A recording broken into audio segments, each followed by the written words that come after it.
யார் இந்த வராகி தெரியுமா? பொதுவாக நம்ம எல்லாருமே சொல்ற ஒன்று, வராகி அப்படிங்கிறது பன்றி முகத்தோடு இருக்கிற ஒரு இந்த கடவுள், வெற்றியின் போர்க்கடவுள் அப்படின்னு. ஆனால் பல புராணங்கள் என்ன சொல்லியிருக்காங்க அப்படின்னா, ஒரு தடவை ரத்த பீஜன் அப்படிங்கிற ஒரு அரக்கன் 3 லோகத்தையும் தான் ஆட்சி பண்ணணும் அப்படின்னு பிரம்மா கிட்ட ஒரு மிகப்பெரிய தவம் இருக்காரு.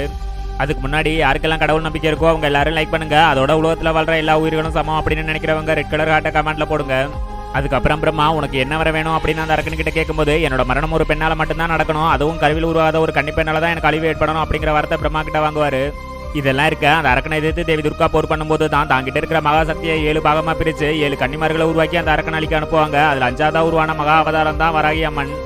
அதே மாதிரி விஷ்ணு இரணியாசன் அப்படிங்கிற அரக்கன் அழிக்கிறதுக்காக வராக அவதாரம் எடுத்தப்ப அவருக்கு துணை அவதார சக்தியா லட்சுமி தேவி எடுத்த அவதாரம் தான் வராகி அம்மன் அப்படின்னு சொல்லியிருக்காங்க. இப்படிப்பட்ட உன்னை பத்தி பல முனிவர்கள் என்ன சொல்லியிருக்காங்க அப்படின்னா, எந்த ஒரு மாந்திரிகத்துக்கும் கட்டுப்படாத கடவுள் தான் வராகி அப்படின்னும், காட்டுப்பன்றியோட தலையும் மனித பெண் உடலும் கொண்ட ஒரு பெண் கடவுள் தான் வராகி அப்படின்னு சொல்லியிருக்காங்க.